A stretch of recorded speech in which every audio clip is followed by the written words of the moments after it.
Not all magic is a war crime, and wizards are actually a staple in warfare. And if you can believe it, having something fantasy placed in a real-world scenario changes it pretty heavily.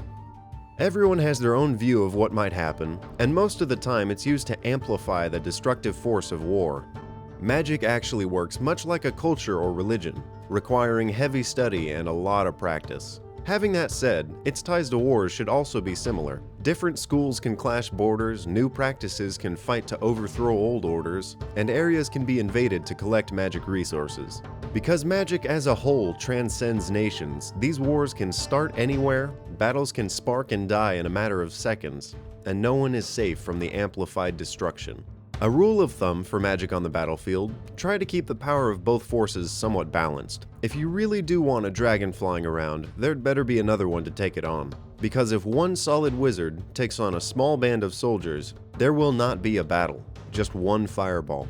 Most high-level wizards are nuclear warheads. They don't get involved directly, but their presence is used to fend off greater wars or people breaking the rules. The Planeswalker Jace, Rise from Runeterra, or Dr. Manhattan are great examples of beings as smart as they are dangerous, and thus don't fight unless they have to. And when they have to fight, it's usually in a war of annihilation. A war of annihilation is any series of battles where the goal is not to conquer, but to erase the enemy. The target can be a race, a way of life, a nation, or an ecosystem.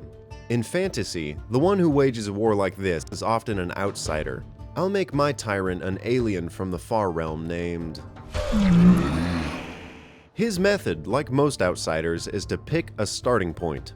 This is somewhere a portal opened that connects to his home. Once he has his bearings, his army just spreads like a mold or cancer.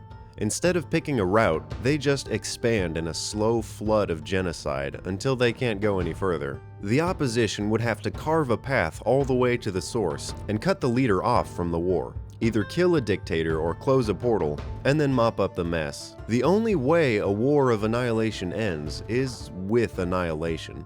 Once that goal has been set, the warmonger in charge and his army have to either be shut down or they will win. For those of you who clicked hoping to know how to run a battle, I made a guide for you too. Step 1. Start with the environment. If it's a prepared battlefield, add some trenches and small walls. If it's more of a guerrilla combat, add any type of local obstacles such as trees, large rocks, a futon, a stack of dead alligators, just whatever. If it's a direct siege or a local battle, find somewhere in town. Maybe throw in some buildings for people to hop in and out of. I'll be cheap and lazy because the rest of this video took a lot of work, and have my boys throw down in an open field, Sound of Music style. Step 2. Determine what the reason for this battle is. Who expects what outcome and what the plan is. Most often this reason is either to weaken the enemy, steal a resource or location, or shift morale.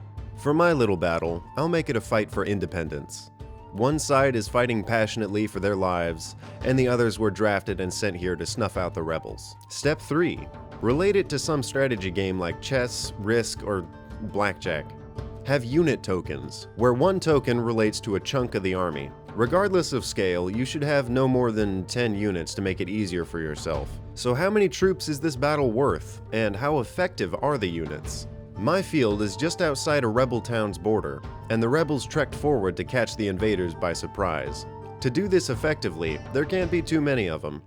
So I'll have 4 units of 50 people each. Now the group of invaders have enough numbers to take over a town of 2,000, so let's make it 6 units of 100 people each. Step 4. Think a little about what tactics either side will use, but don't think too long.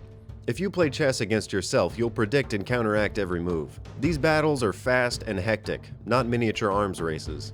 Step 5. Throw the down. There's a bit of debate as to how long a battle lasts, and your fight could range anywhere from a 15-minute flurry of magic or a 2-day slogfest of flying arrows and piles of bodies. Base the mechanics of your battle on any wargame that you like, but my method is a little mix of dice rolls and story-told edges. You know, like D&D.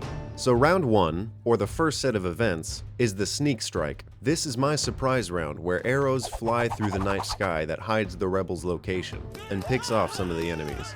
For the tactics, I'll award the rebels by killing off a unit before they can react. This round lasts for about 10 minutes where people scramble to don armor and locate the archers. In round 2, the volley continues while the soldiers search the field. I'll make the rebels roll a mass attack with advantage, and for a hit I'll have them roll 2d100. This will be the number of enemies felled. I'll say they kill 86 more this round and another unit drops. The army then rolls perception to find the rebels, which they succeed. Round 3 starts, and the army still has double the rebels' numbers. They clash, and everyone is forced to armed combat. Each team rolls attack, and on a hit will take down 2d10 times 4 opponents. The army takes down 65 rebels and lose 25 members. Keep in mind, armies usually fight on one side, so not everyone is swinging swords all the time, and people don't die very quickly. Round 4 starts, and this is a whole phase of real battles. Running like hell. When things go south, people run. This round lasts the longest, and when we get here you can either turn it into a mass chase or throw the dice a bit and determine who wins and how long it was. So I contested using d20s for each unit, giving the army advantage on their rolls because the units are larger. Of course, they won. The rebels put up a fight and took out another unit, but they were cornered and slain after a lengthy chase, with a healthy natural 1. You could also add other elements, like the underground side of war involving assassinations and stuff, civil war drafting, and how weapons manufacturers fit into the mix. But most details like this don't matter for the sake of a game. I can't be 100% accurate because war is so expansive, and I only read a summary of The Art of War. Holy crap, that is a helpful book for DMs and terrorists. Thanks for watching. These videos take some time to make, but they're fun. If you want better quality videos, slide me some big greens to help keep me above the water while I work, just like these cool people have.